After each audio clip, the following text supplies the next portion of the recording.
આજરોજ જૂનાગઢ મહાનગરપાલિકામાં મેયર શ્રી ધર્મેશભાઈ પોશિયાને અધ્યક્ષ સ્થાને એક પ્રેસ કોન્ફરન્સનું આયોજન કરવામાં આવેલ હતું, જેમાં જૂનાગઢ મહાનગરપાલિકાને રેલવે બોર્ડ દ્વારા જૂનાગઢના ગ્રોફેડમાં નવા મીટરગેજ સ્ટેશનની મંજૂરી આપી તે અંગે જાણકારી અર્થે કોન્ફરન્સને બોલાવવામાં આવેલ હતી, જેમાં mayor Dharmeshbhai પોશિયા, deputy mayor આકાશભાઈ Katara, શાસક પક્ષના નેતા મનનભાઈ અભાણી, સ્ટેન્ડિંગ ચેરપર્સન શ્રીમતી પલ્લવીબેન ઠાકર, શહેર ભાજપ પ્રમુખ ગૌરવભાઈ રૂપારેલિયા તેમજ મોટી સંખ્યામાં ઇલેક્ટ્રોનિક તેમજ પ્રિન્ટ મીડિયાના પત્રકાર મિત્રો હાજર રહ્યા હતા.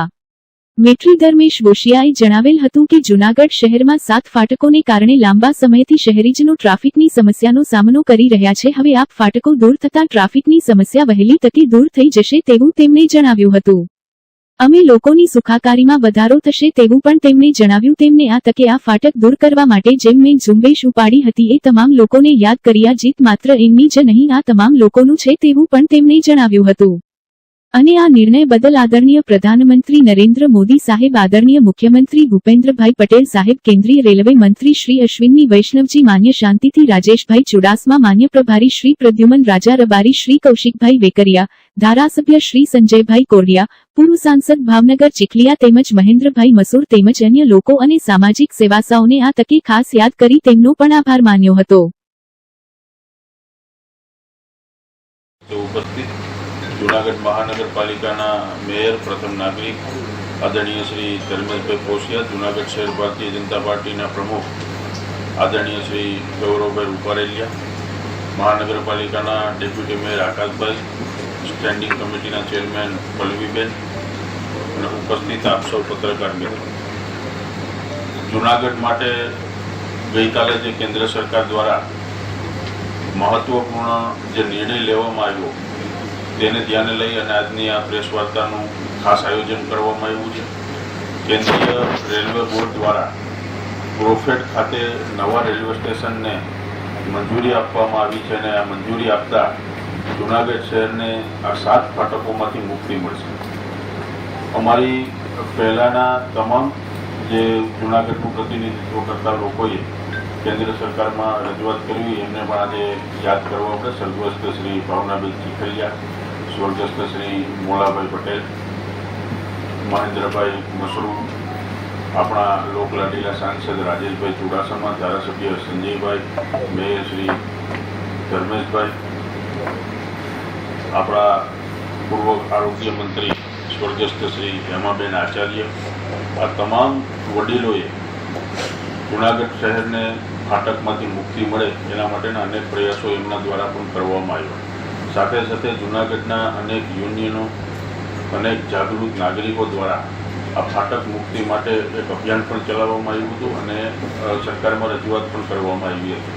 તેના લીધે આજે કેન્દ્ર સરકાર દ્વારા જે કેન્દ્રીય રેલવે બોર્ડે ગ્રોફેડ ખાતે નવા રેલવે સ્ટેશનને મંજૂરી આપવામાં આવી છે તે બદલ માન્ય પ્રધાનમંત્રી શ્રી નરેન્દ્રભાઈ મોદી, કેન્દ્રીય રેલવે મંત્રી શ્રી અશ્વિની વૈષ્ણવજી, માન્ય મુખ્યમંત્રી શ્રી ભૂપેન્દ્રભાઈ પટેલ, માન્ય નાયબ મુખ્યમંત્રી શ્રી હર્ષભાઈ સંઘવી, જૂનાગઢના પ્રભારી મંત્રી શ્રી પ્રદ્યુમનભાઈ વાજા, કૌશિકભાઈ વેકરિયા, સાંસદ શ્રી રાજેશભાઈ, ધારાસભ્ય શ્રી સંજયભાઈ, તમામનો જૂનાગઢના સૌ નાગરિકો વતી અમે આભાર વ્યક્ત કરીએ છીએ. અને આ વિશે વિશેષ વાત આપણને સ્ટેન્ડિંગ કમિટીના ચેરમેન પલ્લવીબેન ઠાકર અને ત્યારબાદ મેયર શ્રી ધર્મેશભાઈ પોશિયા કરવાના છે. ગઈકાલે કેન્દ્રીય રેલવે બોર્ડ દ્વારા આમની પ્રેસ કોન્ફરન્સ પણ બોલાવવામાં આવી હતી અને પ્રેસ નોટ પણ જાહેર કરવામાં આવી હતી. એ પ્રેસ નોટની વિગત આપને મોકલી દેવામાં આવશે. હજુ સુધી ગઈકાલે કેન્દ્રીય રેલવે બોર્ડ દ્વારા નિર્ણય એમની બેઠકમાં કરવામાં આવ્યો છે. ત્યારબાદ આગામી સમયમાં કેન્દ્રીય રેલવે બોર્ડ દ્વારા જે કંઈ નિર્ણય થશે એ ફરીથી જૂનાગઢની જનતાને આપના માધ્યમ દ્વારા જણાવવામાં આવશે. હજુ સુધી ગઈકાલે કેન્દ્રીય રેલવે બોર્ડ દ્વારા નિર્ણય એમની બેઠકમાં કરવામાં આવ્યો છે.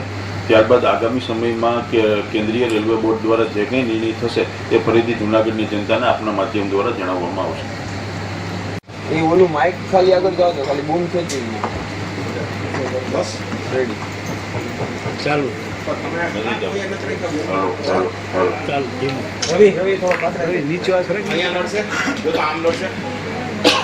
નથી થયું ત્યાં કશેનું આયોજન છે કે આ સમય સુધીમાં થઈ જશે? આના માટેના આપે કંઈ પ્રશ્નો કર્યા છે?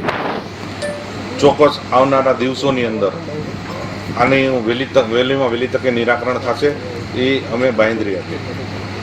અંદાજે કોઈ સમય સમય મર્યાદા ખરી? વહેલામાં વહેલી તકે થઈ જશે. 9 મહિના જવા માટેના જે પ્રયત્નો કર્યા હતા એવા આપણા પૂર્વ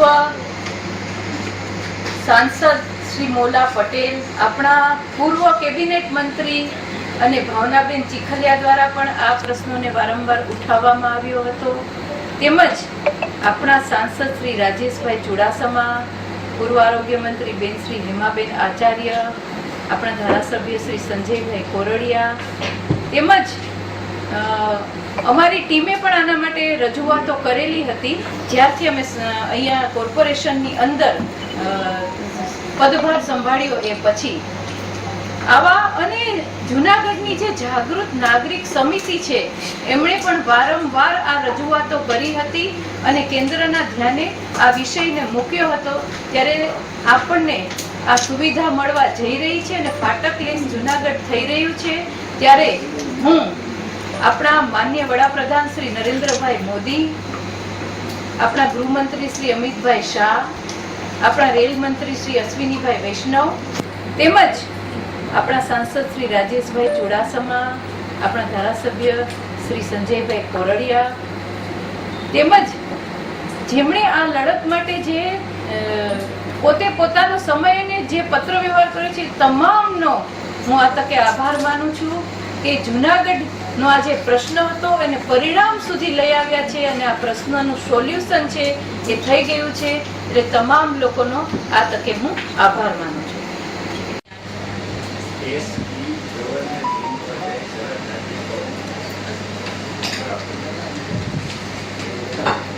કાલે તું કેમ નતો?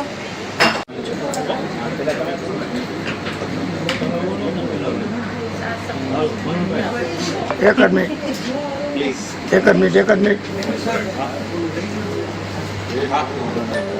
સૌ પત્રકાર મિત્રોને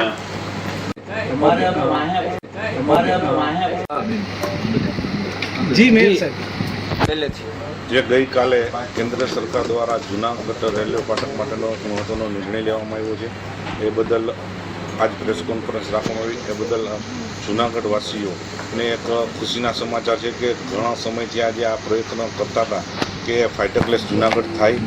એ ગઈકાલે જે કેન્દ્ર સરકાર દ્વારા નિર્ણય કરવામાં આવ્યો છે એટલે આવનારા દિવસોની અંદર જૂનાગઢ મધ્યમાંથી જે 7 ફાટકો જે છે એ દૂર કરવામાં આવશે. એનાથી જૂનાગઢ પ્રજાને પણ ઘણો બધો ફાયદો છે. જ્યાં ફાટક બંધ હોય ત્યારે ઘણો સમય અહીંયા ટ્રાફિક જામ થતો હોય છે. એ પણ હવે આવનારા દિવસોની અંદર આનું સોલ્યુશન પણ થઈ ગયું છે કે જેથી કરીને ફાટક લેસ થઈ જશે. તો આ તકે અમે વારંવાર રજૂઆત કરતા આખરે આ ફાટક લેસ થઈ ગયું છે. ત્યારે આ ફાટક માત્ર અમે 5 પદાધિકારીઓ નહીં પણ આમાં મુખ્યમંત્રી પ્રધાનમંત્રી નરેન્દ્રભાઈ મોદી સાહેબ, અશ્વિની વૈષ્ણવભાઈ, રેલવે મંત્રી રાજેશભાઈ ચુડાસમા, ભૂપેન્દ્રભાઈ પટેલ સાહેબ, મુખ્યમંત્રી તથા જૂનાગઢની તમામ જનતાનો પણ સાથે સાથે ખૂબ ખૂબ આભાર માનીએ છીએ કે આ જે છે એ અમારો એક નહીં પણ તમામે જૂનાગઢની જનતાનો પણ સહયોગ મળ્યો છે. અલગ અલગ યુનિયનો દ્વારા પણ જે સહયોગો મળ્યો છે એનો પણ આ તકે અમે ખૂબ ખૂબ આભાર માનીએ છીએ. સાથે સાથે પ્રેસ મીડિયાના મિત્રોનો પણ અમે ખૂબ ખૂબ આભાર માનીએ છીએ કારણ કે બધાના સહયોગથી આ ફાટકનો પ્રશ્ન જે હતો કાયમી માટે દૂર કરવામાં આવ્યો છે. આ ગ્રોફેડ મિલની અંદર આ સ્ટેશન બનશે કે ક્યાં બનશે એની આજે જે ગ્રોફેડની જે જગ્યા છે ત્યાં એનું સ્ટેશન બનાવવામાં આવશે. કેટલા સમયમાં આ કામગીરી થશે, પૂર્ણ થશે? આવનારા દિવસોની અંદર આ કામગીરી શરૂ કરવામાં આવશે અને ટૂંક સમયની અંદર જ આ કામગીરી પૂર્ણ કરવામાં આવશે. સિટી બસ મૂકવાની વાત છે ક્યારે થઈ એ જ્યારે આ ચાલુ થાય ત્યારે કોર્પોરેશન દ્વારા સિટી બસ મૂકવામાં આવશે જેથી કરીને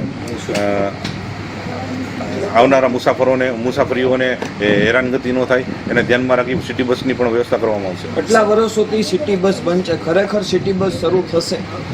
100% સિટી બસ શરૂ થશે અને આવનારા ટૂંક સમયની અંદર જ શરૂ થશે. મેયરશ્રી, આ રેલવે દ્વારા ત્રીજા પ્રકારનો કાર્યક્રમ છે. એક તો જુનાગઢનું રેલવે સ્ટેશન નવું બનાવવું, આ ઉપરાંત સરાડિયા લાઇન જે છે મનસુખભાઈ માંડવિયાએ પણ મંજૂરી અપાવી દીધી કે સરાડિયા લાઇન પણ ચાલુ કરવામાં આવશે. અને આ ત્રીજી વાત છે કે સ્ટેશન નવું બનશે. તો ખરા અર્થમાં શું આ પ્રજાને ક્યાં સમય સુધીમાં મળી જશે કે માત્ર વાતની વાત રહેશે કે ચૂંટણી આવે ત્યાં લગી? હવે પ્રજાને જે તમે કહો છો આવનારા દિવસોની અંદર ટૂંક સમયની અંદર આ નવું રેલવે સ્ટેશન બની જશે અને પ્રજાને જે ફાટકનો પ્રશ્ન હતો એનું પણ સોલ્યુશન થઈ જશે. હવે પ્રજાને રાહ નહીં જોવી પડે. આવનારા દિવસોમાં પ્રજાને એક નવું રેલવે સ્ટેશન મળી શકશે. સારો પ્રશ્ન છે. સોશિયલ મીડિયામાં ગઈકાલે આ જે જાહેરાત થઈ પછીથી ચર્ચા એવી છે કે 2027ની ચૂંટણી આવે છે તેને લઈને ફરી એકવાર આ ખોટી જાહેરાત. ના, કારણ કે તદ્દન ખોટી વાત છે. આવનારા દિવસોની અંદર 100% નવું રેલવે સ્ટેશન થઈ જશે અને કામગીરી પણ પૂર્ણ થઈ જશે ને એ પહેલાં ચાલુ પણ થઈ જશે.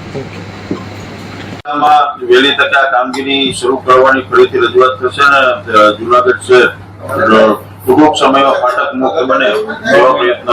રેલવે કઈ આપ્યું છે ટાઈમ ટેબલ કે આ રીતે અમે કામગીરી કરવાને કોર્પોરેશન એરિયામાં કે અમારે જરૂર પડશે કે હજુ સુધી ગઈકાલે કેન્દ્રીય રેલવે બોર્ડ સૈદ્ધાંતિક મંજૂરી એમની બેઠકમાં કરવામાં આવ્યું છે. ત્યારબાદ આગામી સમયમાં કેન્દ્રીય રેલવે બોર્ડ દ્વારા જે કંઈ નિર્ણય થશે તે ફરીથી જુનાગઢની જનતાને આપના માધ્યમ દ્વારા જણાવવામાં આવશે. ગઈકાલે કેન્દ્રીય રેલવે બોર્ડ દ્વારા આમની પ્રેસ કોન્ફરન્સ પણ બોલાવવામાં આવી હતી અને પ્રેસ નોટ પણ જાહેર કરવામાં આવી હતી. એ પ્રેસ નોટની વિગત આપને મોકલી દેવામાં આવશે. તો આ 7 ફાટકો મુક્ત જુનાગઢ થશે અને આ ગ્રોફેડ પાસે આ મીટર ગેજ ટ્રેનનું